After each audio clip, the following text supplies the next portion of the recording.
The following program is rated PG-13. Parental supervision is advised. All right. Let me get my clothes on here. Put my pants on. All right. Nobody's naked, right? All right.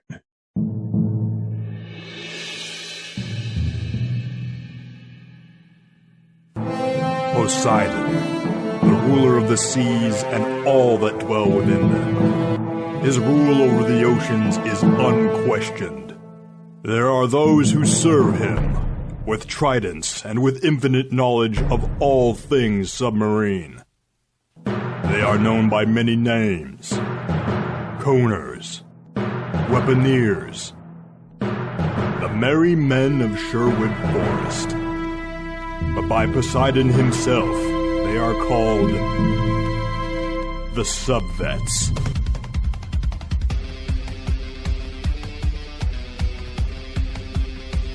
First contact was at 0915, and the bearing was 269. At 0930, it was here. I came back to it at 11 and 11:15, here. Sir, remember the dispatch we got about Russian sub-skippers running the Canis Ridge at high speed?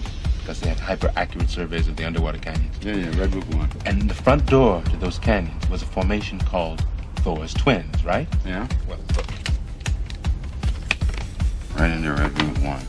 Captain, you may think I'm crazy, but I'll bet that magma displacement was actually some new Russian sub, and it's headed for the Iceland coast. Have I got this straight, Jonesy? A $40 million computer tells you you're chasing an earthquake, but you don't believe it. And you come up with this on your own. Yes, sir. Including all the navigation. Sir, I've got all the... Relax, Jonesy, you sold me.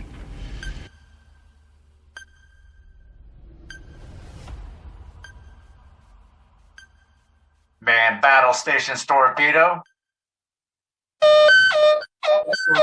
Start again. It's the wrong damn alarm again. Wait, is there anything else besides man, battle station's torpedo? How fun is that? It's not.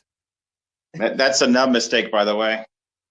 Man, battle station's torpedo.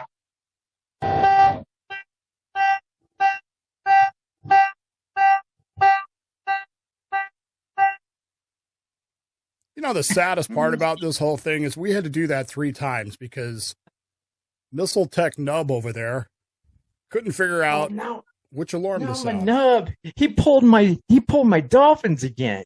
Dang it. I didn't get them back for 3 days. Should pull It your Last sounded time- pretty weak. should pull your chits out of your pocket and make you go to marching party for that one. But that's not how we did it on the fast attack, that's for sure. Yeah. See- How'd you do it on a fast attack? Well, now wait a 'Cause minute. Don't get ahead of yourself there, Eric. You're talking to somebody you haven't even introduced yet. Okay, introduce him. I'm excited. Go ahead. Joining us today on the SubVets, we've got Jamie Ferguson. Jamie is a former sonar technician, a DBF guy from what I hear. I don't know that for sure yet, but that's what I've heard.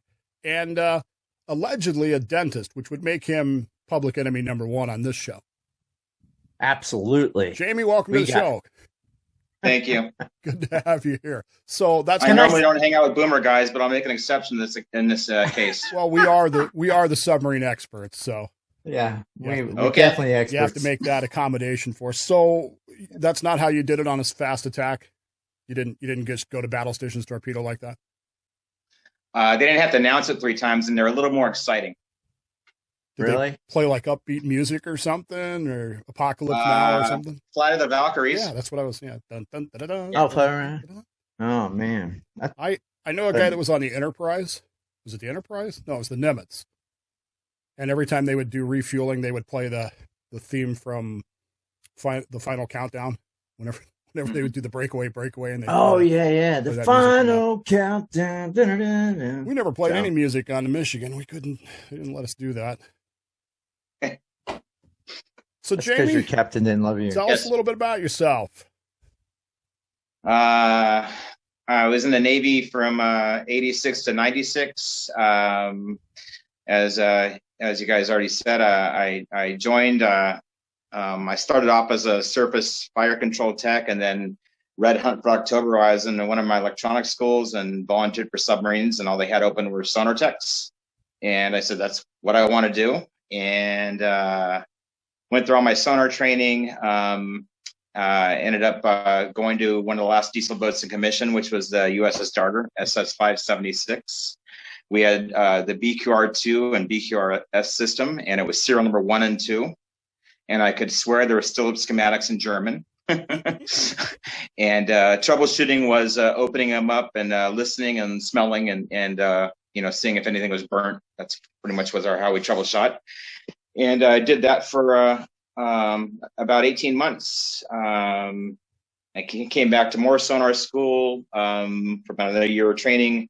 Ended up going to 2 fast attacks. I went to USS Louisville, TAD for Desert Storm, where we're the first sub to launch cruise missiles in combat since ever, and first sub to fire weapons in anger since World War II. And came back from that, went on to La Jolla and did a couple of various missions to collect oceanographic research in support of national security objectives. And that was it. So, and then ended up being an instructor for a few years and got out, went to dental school, and I'm a dentist. So, see, to me, this is a bunch of crap, because I went to basic training in October of 1981, and they said, what do you want to be? And I said, I want to be a sonar tech. And they said, no, you have to be an FTB, which is great. I mean, I love being an FTB. It was a fantastic job. But they're just picking guys off from the other side of the street at NAVGM and letting them be sonar techs. I mean, it had to do with the size of your equipment, I think. Well, I've never had any complaints about that. Just saying. Point of fact is, I often say, small hands, small feet. It's not true, and I can prove it. So, just saying it, and you have to have an affinity for showers. I do like showers. We've well established. So, Jamie, that, you were on the Louisville for the Louisville. Did you just say Louisville? Louisville. I don't know. All I know is the Broncos stole your quarterback. That's all I know. Actually, it was in all fairness, it's to Louisville. Louisville. Okay. I should know. I was born in Kentucky. Oh, that's classified information. Sorry about that. Didn't mean to let that get out. Kentucky's where they invented the toothbrush. Really? Yeah, if it was anywhere else, it would have been a teeth brush. See, this is the hardest part of this show, Jamie, is I know what you're going to say, and I know that he has no idea what you're about to say. Oh my God. Again, as I've always said, sonar techs are the highest evolution of the enlisted submariner. So, well, all right. In my humble opinion, since you're a guest, I will allow it for the moment. So, what'd you like about sonar? I mean, everybody has their images of sonar, their visions of sonar, what we think we do. What'd you like about it? Just the personal side of it. Like it was everything was subjective. It was or objective. I mean, it was there was an art and science to it. A lot of it you can't learn by reading a book or watching a video. You have to do it. You have to experience it. There's so many things they taught us. You'll know this when you hear it. You'll know it when you hear it. And for the most part, that was always true. So I just like that part. I like the personal interpretations you can make. It's one of the few rates where you can interact with the captain of the ship and give him tactical advice. And it may or may not be correct advice, and he may or may not do it, but they're actually asking you for tactical advice. I was a second-class petty officer giving a commander, I would do this, sir. But that's right out of Hunt. The layer is here. Right, but that's right out of Hunt. You're just Jonesy on the Louisville. Yeah, that's Jonesy Fergie. stuff. I prefer Fergie, please. They got it all wrong. That was the only part they got wrong. Yeah. Boy, that's okay, Dave. I posted something about Crimson Tide, some additional, backlot photos during the production of the movie. So everybody's getting on there saying how they hate the movie, but they like the movie at the same time. I hate the movie, but I like the soundtrack. All right. It was very entertaining. It was completely unrealistic. That's how I say it. Yeah. It's a good movie, but it's not what really happened. They would have launched. A lot of drama. This thing would have gone down range. Not a problem. No questions asked. Give me back my missile key. I love that. I was ready. pink, push that button. I gave Kelsey Grammer and the production team a tour of from down Periscope when I was an instructor at SubTrafac. No, I was the you duty didn't. chief that day, and I gave him a tour of. She showed him the wet trainer, the dive trainer. Pretty cool. He's a good, nice guy. I didn't make the credits though, so Seemed whatever. like a good guy. I'd kind of like to have him as my CO or even my ex. Well, I think that's the most realistic submarine movie for the personalities. That was the most realistic movie. Oh yeah, absolutely. So you like the submarine guy doing the whale dance? Oh yeah, my mother especially. We had a cook that Smiling Sam Hazlitt, and he used to call himself the best looking man in the Navy. And I 350, if that. I mean, this is back when nobody cared about that kind of guy. He is a spitting image of Buckman, the cook in that movie. Yeah. And every time I see that, I just die laughing because that is so Smiling Sam Hazlitt. Walk right down to the farting in the control room.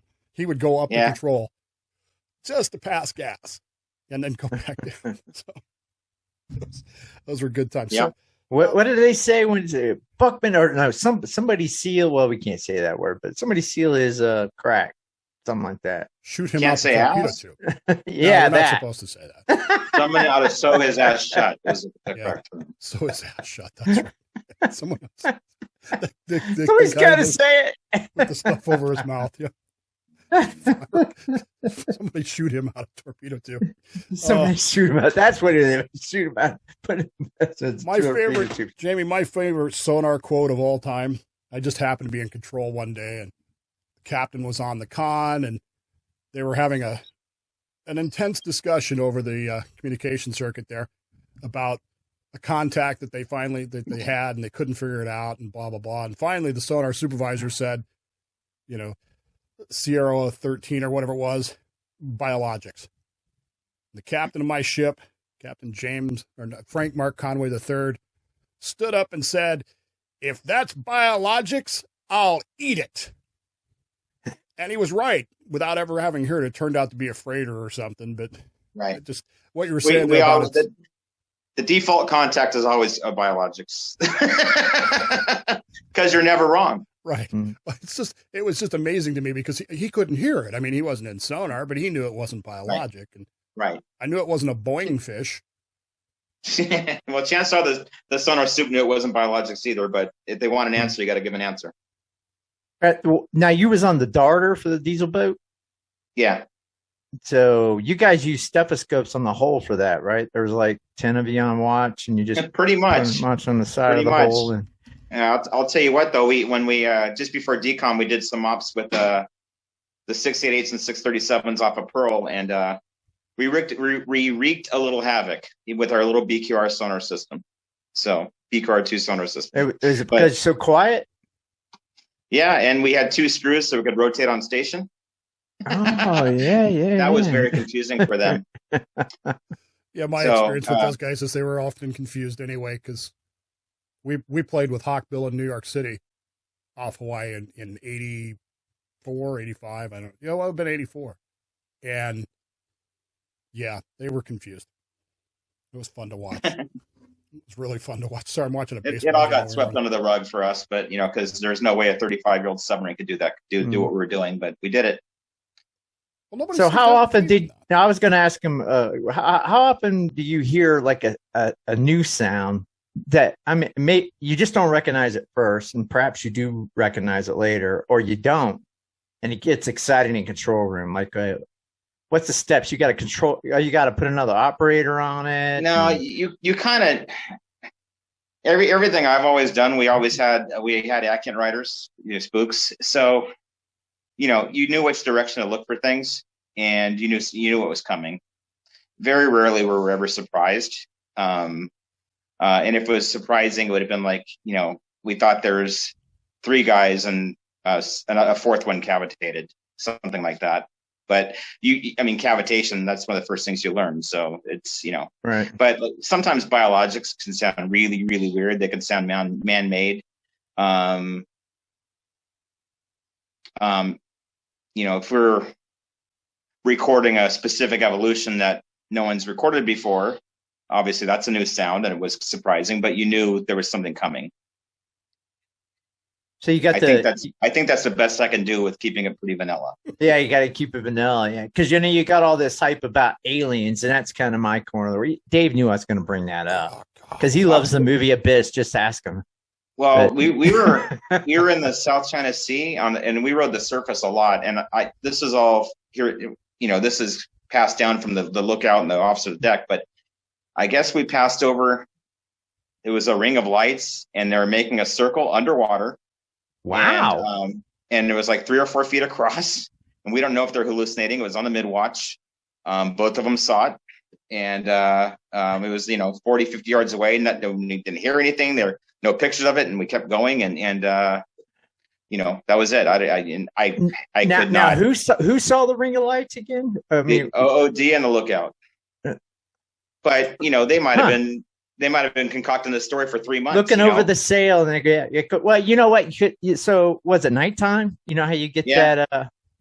Bioluminescence, and that could be, it could have been caused by a big whale or something like that.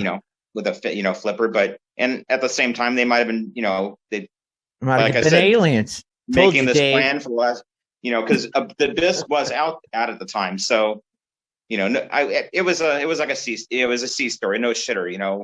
There might be 20% that was correct or true. Yeah, that's how it worked out. But that's a good one. I mean, because we had the incident. I think I told you last time we did a cast a year ago together. But we had Sonar Tech, and he was tracking something, and it was either a new Russian sub or with caterpillar power, or it was aliens or something. But we tracked for 2-3 days, and we were given, and his name was Jonesy for the rest of the tour. Yeah. Yeah. After that, of course, that was during the movie, being popular too. So. Right. So you guys are out there on the Grant, the strategic platform, tracking what you think might be a Russian submarine for 3 days. Yeah. 3 days. Yeah. 3 days. Yeah. That sounds like another no shitter. That sounds like another no shitter. We were Some you tell a bunch of nubs. Yeah, we were pulling out, and it was the only time on my time that we left at night. So we're going out through the Straits of Juan de Fuca. We're off Port Angeles, which is the dive point. We get ready to dive.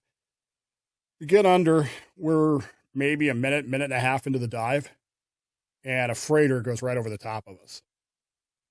And I went running to control because I'm like, everybody in control is just white as a sheet. People are like trying to smoke cigarettes, and my chief happened to be the dive, and he looked at me and said, "Bob, nobody saw it, nobody heard it." And I said, "What the hell do you mean nobody heard it or saw it? You got periscopes, you got lookouts, you got radars and sonars.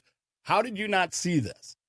How does that happen? How does a ship go right over you like that and not see it? Any insights there? Because I'm still wondering 40 years later. Happy to be here and wonder about it, but." We had an incident where we didn't have intel, and we were on our way back. So, after 45 days of doing something, we're kind of, you're done. But we're still people on watch and stuff like that. But you kind of let your guard down, and we had something very close abroad, and it was there and gone. By the time you realized what was happening, it was already over. That was interesting. And it was same thing. Everybody's white, and what the hell just happened? And it turns out the guy that crossed us, we were both submerged, and they were on their way home too, but they were going the different direction. Right. I just thought it was weird because it was the first time I'd ever heard anything, pass over us like that, and it was a little unnerving. I mean, those things are really loud, and I wasn't in sonar; I was in machinery too. So it was. Well, this was loud, and it was supposed to be quiet, and it was close enough to be loud. So, but that's why you get sub pay, and it's another cool story you can tell people, right, and not tell people. And I would tell you, see, the cool part about what Jamie's saying here is that if you know, and if you don't know, you're never gonna know. So just trust us on this one. This is some good dope here. This is some good stuff. What do you? I think it's still vanilla. I haven't said anything bad, have I? A lot of this stuff is becoming slowly declassified. Anyway, or either that, or you can just say you read it in Blind Man's Bluff. Yeah, it was in the book. Yeah, but you know what? I went surviving in prison. I can tell you that much right now. See, there's not enough there's not enough cartons of cigarettes to keep me out of trouble. So all you got to do with me, Jamie, is put me in a dentist chair, and I'll confess to anything. What do you miss? We were talking about that. What do you miss about being on the boat? People, the buddies. Not a lot of them. There's on a 68, there was 120 people. There was probably 10 I would hang out and they were like my brothers, and there was 10 I'd avoid, and the rest of them I kind of tolerate. And I think that's a pretty common thread for most people. I miss the excitement of doing really cool stuff. At my work, I got my I Love Me wall, and I don't call it my I Love Me wall. It's my I used to do really cool shit wall. But at the same time, you can't talk about anything because, the stuff I did was so crazy classified. Every time we left the pier, we had to sign a non-disclosure thing. We were on the La Jolla. We're a pretty hot running boat for considering we're in San Diego, and it was just the timing of the late 80s and early 90s that we just had a really good op tempo, and we got really good missions. And as a sonar tech, that's what you live for, So, I miss being with my buddies chasing bad guys. That's what I miss, I guess, more than anything. And bitching and complaining constantly about how screwed up everything is, and how the Navy we're not going to be able to fight our way out of a paper bag, and this and that. And, anyway, it's typical military stuff. So do you look what at can now? you tell us about the, what's that now? Maybe you guys had a different experience. I don't know. I was going to say, do you look at what's happening now? People ask me all the time, Dave, would you like to be in right now? What's going on right now? And I don't know. No. With my job, it would have been different, but do you ever look at it and go, well, I wish I was, because you know what's going on. I mean, Yeah, but even in the mid 80s and 90s, the old guys, well, in the mid 80s, there were still Vietnam vets that, guys that joined the sub force to get out of, or so they didn't have to go to Vietnam. And then that kind of transitioned, and I kind of 92 when the Clintons took over, that was a big shift in the military. At that point, I was on shore duty. But you always had whoever there was the chief was like, well, back when I came in, it was different, and now I could say back when I went, I was different. There's guys that are doing probably saying the same thing now.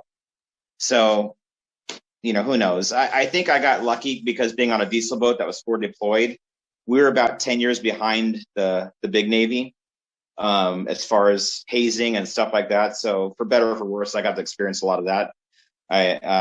My son was a Marine. He went through shellback. He goes, "Oh, it was fun." And I'm like, if you really went through a real shellback ceremony, it was not fun. It was something I'll never ever talk You don't about. classify as fun. Yeah. Yeah. Well, I've seen some of them online. Matter of fact, Dave sent me one from a friend of his he knows. And it's nothing.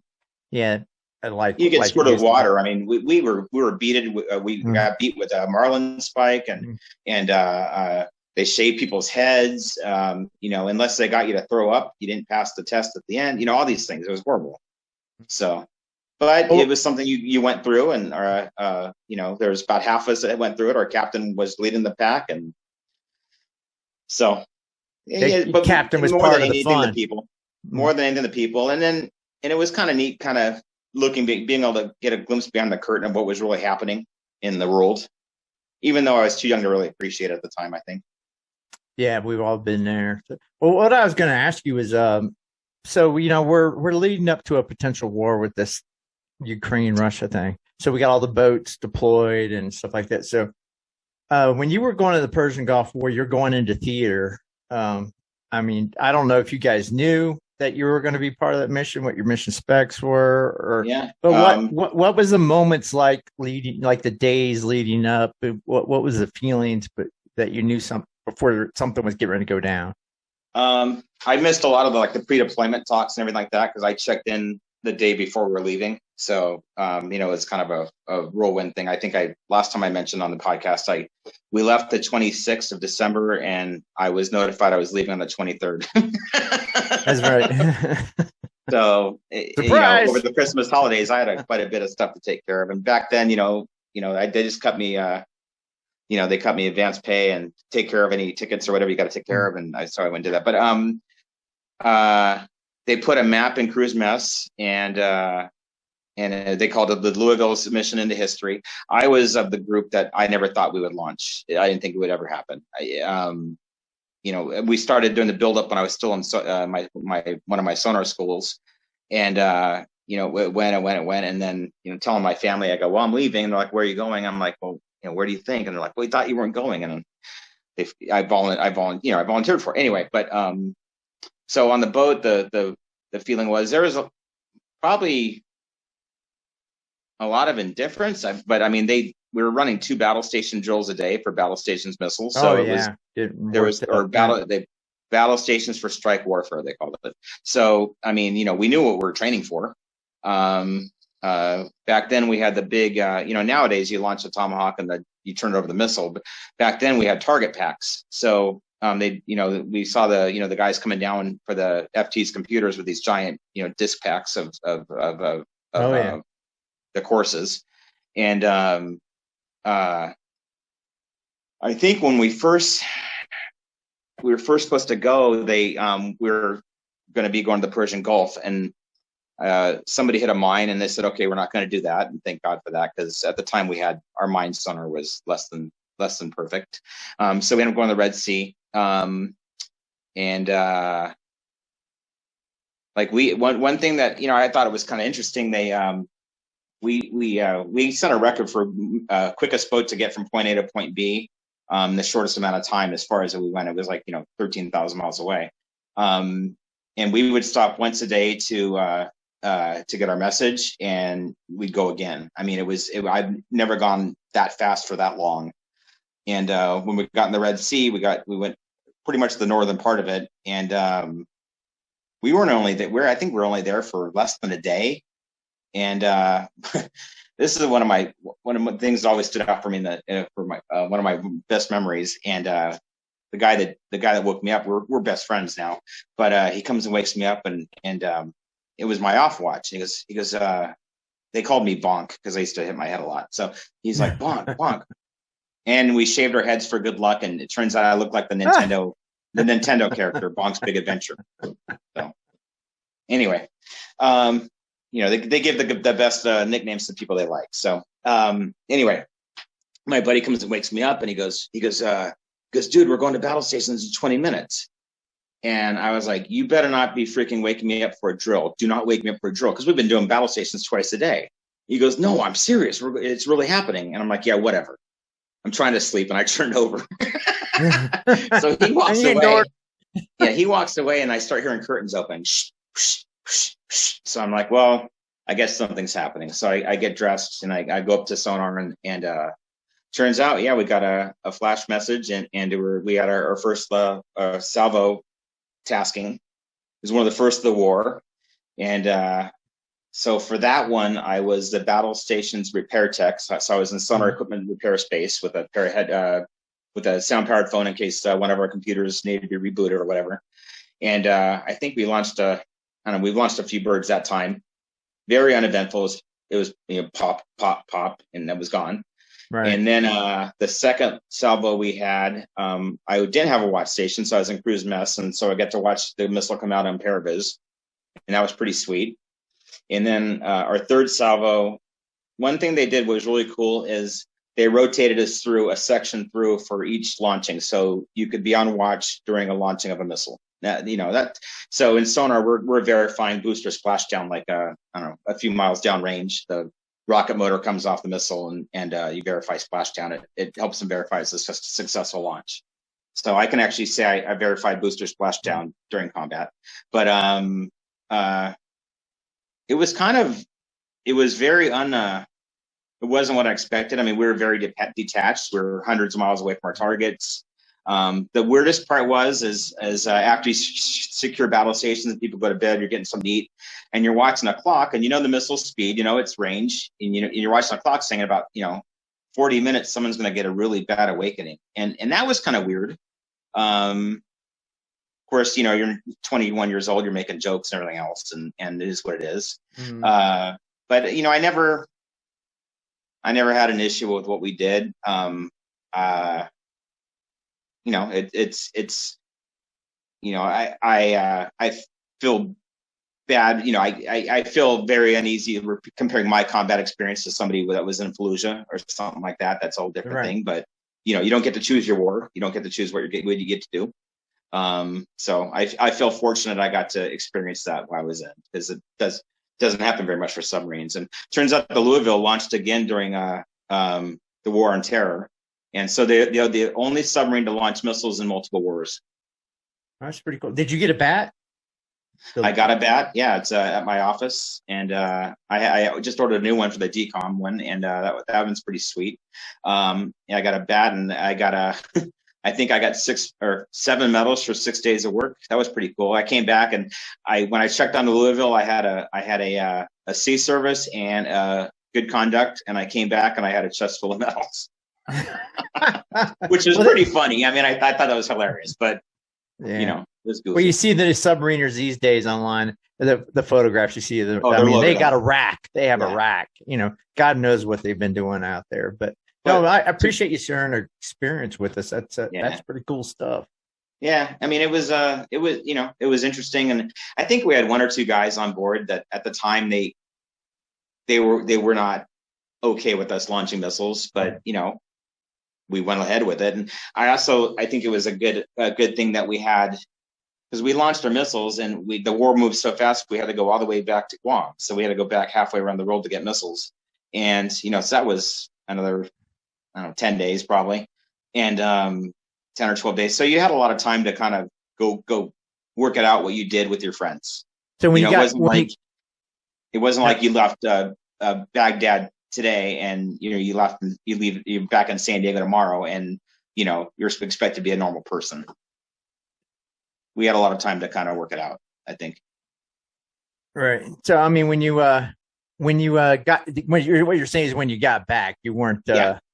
It wasn't like Top Gun with the carrier deck and they're all high fiving. No, it was. I mean, no. When we pulled into Guam, it was cool. We actually flew a Jolly Roger, which you know hasn't been done by a U.S. boat, and since World War II, we flew a broomstick, you know, and as an homage to World War II guys, and we got a message from SubPac on our way back, and they said, "Congratulations, Louisville! You took an untested weapon system and batted 1,000." So that was pretty sweet. We've lost Dave. His internet might be down. So, you know, with the crazy world we're living in, who knows what could be going on right now, you know, because the internet outages here and there. Maybe the Minister of Truth is watching us. That's right. And he knocked us down. That's like the old Art Bell shows. So, yeah, I mean, I posted something about a submariner. I didn't know he was a submariner. I heard this guy before in a couple of late night Art Bell shows, but his name was Wayne Green, and he was on the USS Drum. And he's what they call a polymath, you know, somebody that knows a little bit about everything, like a Renaissance man. Yeah. So he literally memorized all these books and stuff that he's read, and he wrote a bunch of books.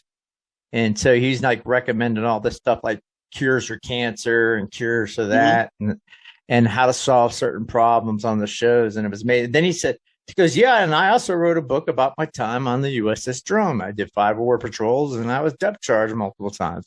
I'm like, wow. Yeah. Oh, the Drum from World War II. Yeah. Yeah, they got that boat got after it. They did a lot of cool stuff. Yeah, I think the Dart. So the Darter, we're mad at the Drum and the Dace, but they stumbled upon towards the end of the war, they stumbled upon a convoy of a bunch of cruisers. Right. And we attacked them, and I want to say we sank 2 or 3 cruisers between the I don't know if the Drum was there too, but I think it was the Darter and the Dace. As the Darter was escaping, it ran aground, and the Dace it ran aground on a reef in the middle of nowhere, and the Dace rescued the crew. So they actually took no U.S. casualties. And the book, they wrote a book about it. I keep trying to track it down. I think the only place you could find it is TheSubVets, but it's called Cruisers for Breakfast. Oh yeah, that sounds. That was always one of our toasts on the Darter, because it was that was our namesake. What did the Darter look like inside after it's updating from World War II? I mean, they completely gutted. Well, no, it was built in '56. Oh, okay. So Yeah, because the real darter it got ran aground that so the real darter. Oh, okay. So even being built 56, so that would have been it looked just like the Nautilus, like the Nautilus. Yes, Nautilus shape. So very similar. A diesel boat concept. Still, yeah. So and actually, its first refit in I think 62, 63. Right. They actually added a 14-foot plug. They called it. For a reactor, and they decided they weren't going to do that. It was too much trouble. So they just extended us 10 feet, basically, or 15 feet. So, I mean, another good question to ask you is, so obviously warfare's changed, and I know you've probably been reading some of these articles here and there that I post on the SubVet, with underwater drone theater. So the tire spectrum's different. Yeah. So, who knows God? I mean, me and you can't even guess what the Virginia class I think so it doesn't really even matter. But would you want to be on one of these new boats at this time in the theater war, close in to Russia somewhere? Yeah. Oh yeah. West. Oh yeah. Yeah. So that's another thing I miss is all I'm going to say is being on station, and that was some of probably the coolest 6 months of experiences of my life, and as a sonar tech, and you're going to fast attacks and reading Hunt for October and all these books that came out after that, and you wanted to get after it, you wanted to go chase these guys, and when you did it, and I always felt I was pretty good at it, but hey, there he is. Yeah, Dave came back. I became better at it, I should say, but I really enjoyed that part of it.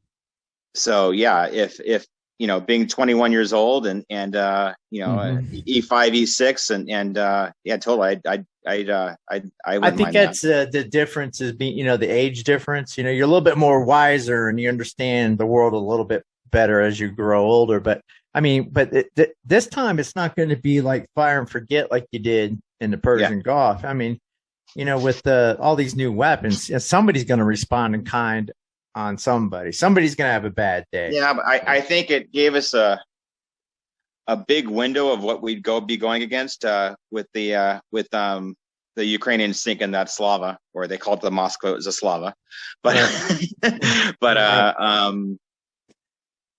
I find it very hard to believe that two quote unquote harpoonskis sank this thing, and if you had asked me, it would have been 4 or 5 minimum to even put it to where it couldn't do anything, not sink it. And I think we're getting a glimpse into they may not be as good as we always thought they were. And that's happened before. They got to tour a Utaloy, one of their frontline destroyers in Vietnam in the 90s, and everything is rusted. There's dried fish hanging in the engine room. I mean, all kinds, it's like these guys are going to fight, but at before we knew that, that was a formidable enemy. Having said that, I always thought if we went to war when we were quote unquote on station, we weren't coming back. There's no way, because once you launch a weapon, you've unzipped your fly. That's it. It's game on. Then everybody knows. Well, at least if you have an enemy that has somewhat equivalent capabilities, that certainly could be the right. And Russia has degraded over time, and I mean they do got a lot of new weapons, but nobody really knows what he's always talking smack about his hypersonic nuclear capability, but it's a guess. But being 21 years old, I bet it's a lot of fun being out there going, let's do this. But they won't appreciate it at the time either. So they won't. Just go back on like you did, and nothing but a thing. I launched a few missiles, shot a few torpedoes, sunk a few things. It's cool. You okay, David? I read something online that one of the new the P8s, it's like the updated P3, the jet. They actually helped locate that Slava for the Ukrainians to nail, which who knows if that's true or not. It's on the internet, so. Yeah, and the Tomahawks, and along with the Trident IIs, I mean, they're certainly different weapons from 25 years ago. Oh, totally. Yeah. And the fire control system that support them. I mean, I doubt there's disk packs. It's probably just push a button. No, it's all satellite. Or satellite feed in. Yeah. Disk packs take up too much space. You can put more weapons in or whatever. Yeah. Dave, you okay? Yeah, I'm fine. It's just been having a lot of problems with Verizon lately, and decided to take a few minutes off. Did you see the picture Schropp posted the other day about the fire control panel for the D5 system. I'm lost, man. I'm a 98 and a 30 and a 88 guy. I'm looking at this fire control panel going. They got the touch screens, and we used to have 4 columns for missiles. Hold, standby, GI, initiate. It's in 2 columns now, and apparently they have 2-sided thing. I don't know, man. This equipment today is so much different than what we had, and yet I don't know. Are we still using Mark 48s? I think they still use the ad cap. I think the ad cap has probably been updated a bunch of times, but yeah. I look at this new stuff, and I know guys that have done worked with the Virginia class and stuff like that, and they all say the stuff compared to what we had in the 80s and 90s it's like World War II compared to what they have now. But at the same time, it's like, well, how quiet do you need to be? The boats I were on were pretty damn quiet. And I'm sure any of you guys were quiet. Right. So, it's like, well, how quiet do you need to be? Supposedly a Virginia class at flank is quieter than a 688 at the pier. I'm like, I can't even wrap my head around that. It gets to the point where, as a sonar that's a bizarre guy, thing to me. Aren't you kind of looking out there in the ocean going, okay, where is there no sound? Because there should be something. And you kind of go, well, there's nothing there. And that's how, if you're going after somebody if you're going after a formidable contact, that's what you would look for is, where is there no sound? Right. Because that's, so. Yeah. But again, how that's what quiet they do you need said to be? Back when I was still in the Navy. They said that like the Tridents were getting so quiet, you looked for where the hole was. Yeah. No, totally. We were told we had to go through a training at one point about, being quiet.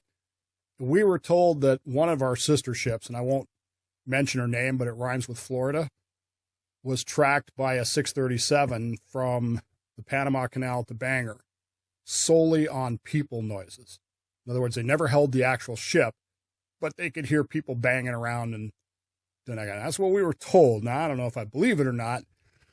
That's what we was told. The people dropping the coins on the deck, 2 dimes and a nickel. I believe that from a foreign submarine. I'd have a problem believing that from any U.S. submarine.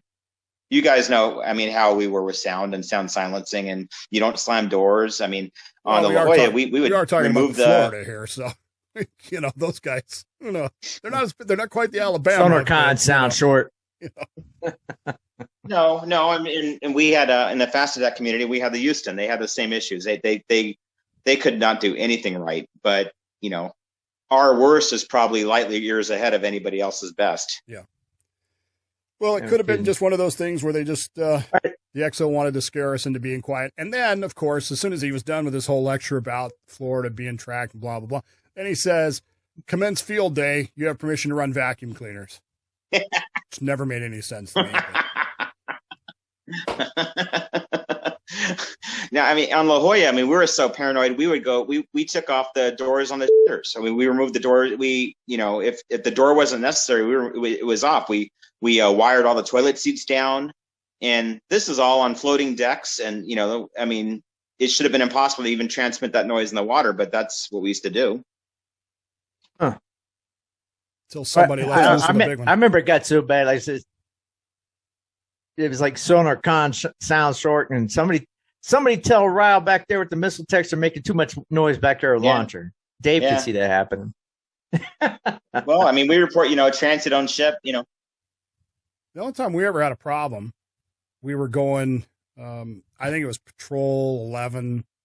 No, it had to be 9 because we were going to Honolulu. We were going to Pearl Harbor for torpedo certs, and we pulled out a Bangor, dove. We start doing high-speed ops off the coast, and there's just this god-awful banging noise. And nobody can figure captain's got people doing walk-downs. It's just a mess. And we couldn't get rid of it. And anything over about 10 knots or so, it would just be bad. Well, we get to Pearl Harbor, and we discover that the chief of the boat, who I shan't name, but it's the same guy that cut the wire, the chief of the boat had this brilliant idea of buying a bunch of beer because it's cheaper here than it is in Hawaii for the ship's picnic in Hawaii. But, of course, you can't have beer on a Navy ship. But technically, the free flood area is not on the ship or in the ship. And so he put a bunch of it in there. I mean, it was secured real well. But the problem is when you go to test depth, those cans start imploding. Pop, pop, Right. bang, bang. So anyway. Who knew? Did anybody know he put those in a free flood? He did. So this will give you an idea of the Darter being 10 years behind the rest of the Navy. We were in the Philippines and we were getting ready to have our decommissioning party in Japan with our sister submarine, a Japanese sub. And obviously buying beer in the Philippines was a whole heck of a lot cheaper than buying in Japan. And we bought, I don't know, 100 cases maybe. And we stored them. We had 4 after torpedo tubes, which we didn't use anymore. So they just used for storage. And so we had a working party loading cases of San Miguel beer, just like a store's load. And guys would walk by from the surface ships, and they're like, "You can't be doing that." But it was all on the up and up. Our captain told us to do it, so that was pretty cool. There you go. If your captain said do it, do it. That was the old Navy. That was a little different. Yeah, that's pretty good. So, I don't know if you got into this yet or not, Jamie, but because I was gone there for a few minutes. But so how do you go from being a sonar tech in the United States Navy submarine fleet to being a specialist in human torture? I'm really into dark, wet places. Apparently so. No, I knew that was coming. Oh my god. Yeah. No, I had some issues going on, and I ended up getting interested in healthcare. And my girlfriend, who's now my wife, was a dental assistant, and she goes, "Why don't you look into being a dentist?" And I hem-hawed about it, and it turned out it had like everything I wanted. I wanted autonomy. I wanted a good lifestyle.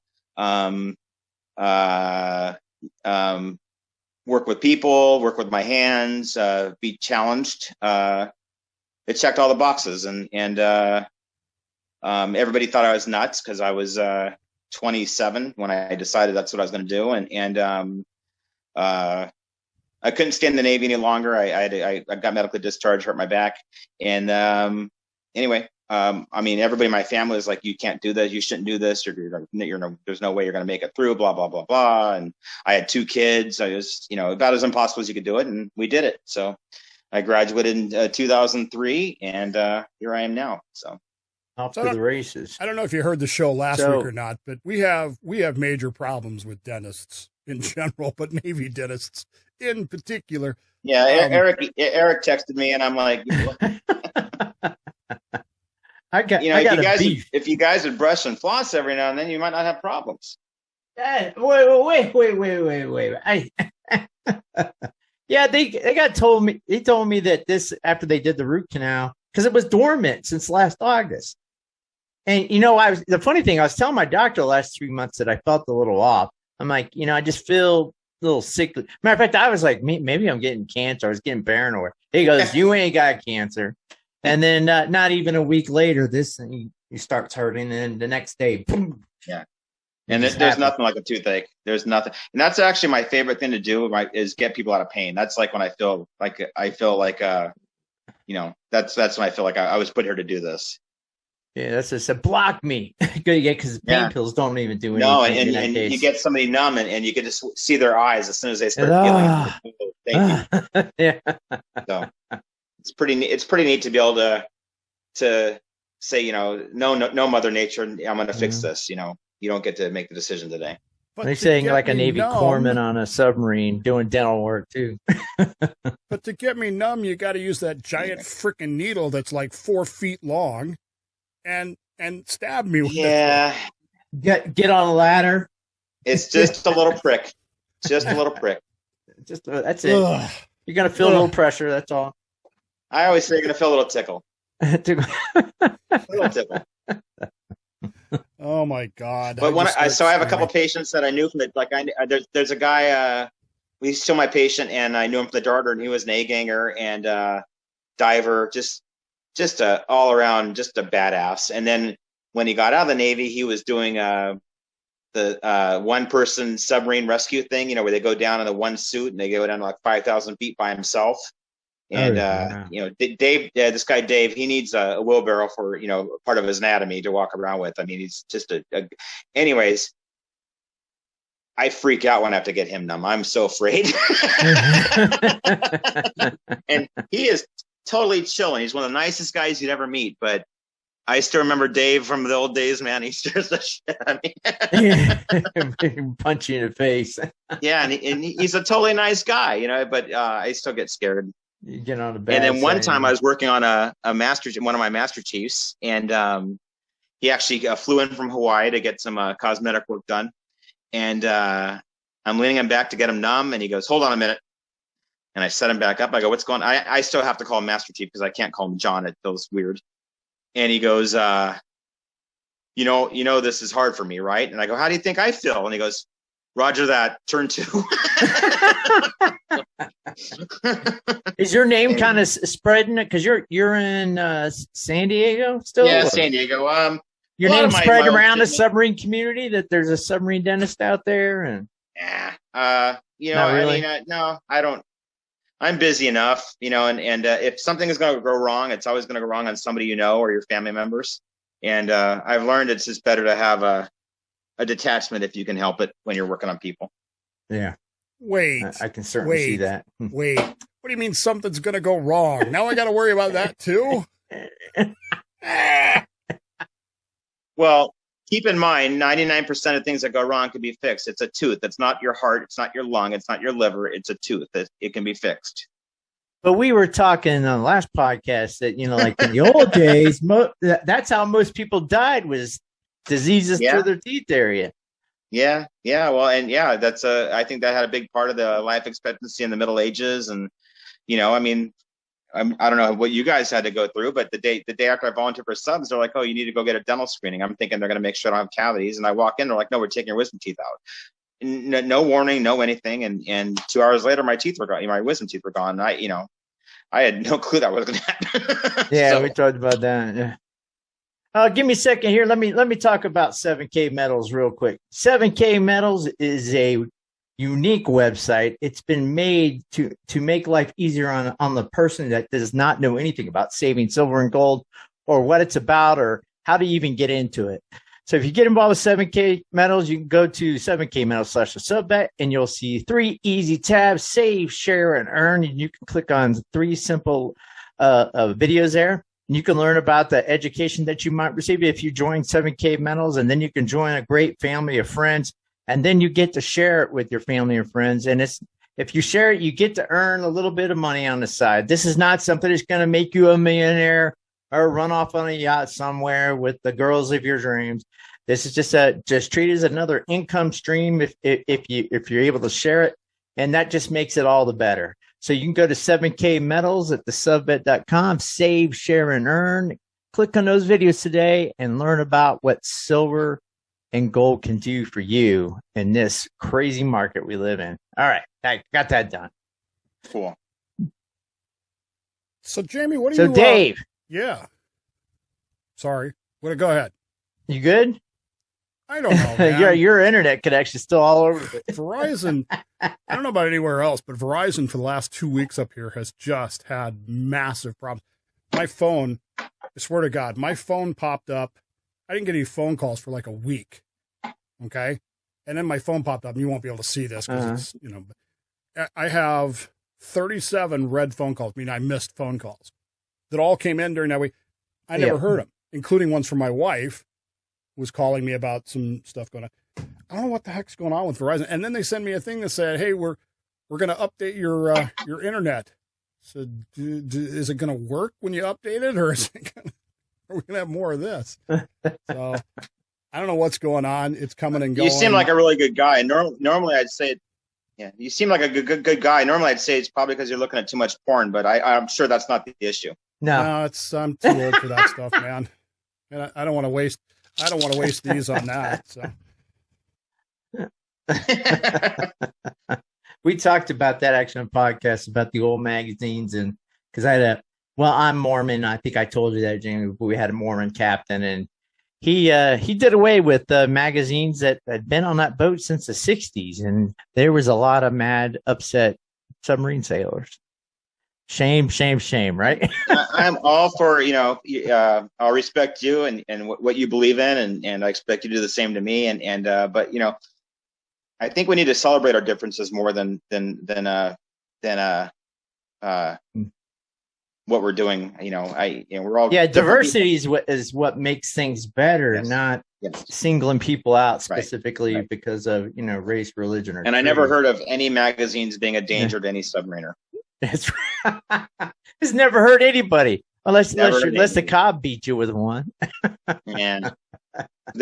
I got a story about that. I think I mentioned this the last podcast we're on, and it was towards the end of a patrol, and all my training manuals were getting pretty thin, and I noticed one of my sonar supes was right across the passageway from me, and his light was on, so I knock on his door, and I'm still in my rack, and I go, "Hey, Mike, you got any smut?" And he goes, "Yeah, hold on." You hear him strumming, and he goes, "Here, try this one," and it was all feet.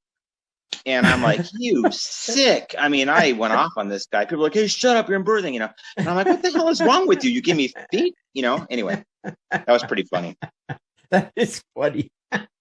Feet fetishes, huh? Who would have known there was a evidently back then there was I'm just saying back then there was a magazine just about for anything you could think of. Yeah. Now there's a website for anything you can think of. Yeah. Now there's a website for everything you can think of. Right. Who needs magazines anymore? Or a hard drive when you're underway. Yeah. Do they even have hard drives anymore? Yeah, those dang hard drives. Yeah. They get in the way. You can take a little SSD card or something, SSD micro card, and 64 gigabytes of. God, some of those people would have had your whole life could be over with. Yeah. I'm sure that doesn't happen at all. I'm sure that doesn't happen. That couldn't happen, especially with women on board now. I mean, how does that work? Do you think they're any different? I don't. I was telling Dave when I was on the Canopus, it was just the only thing I feel bad for, and it doesn't matter if the submarine captain's male or female, is dealing with all those hormones in the early 20s. That's the only leave Sonar Techs out of it.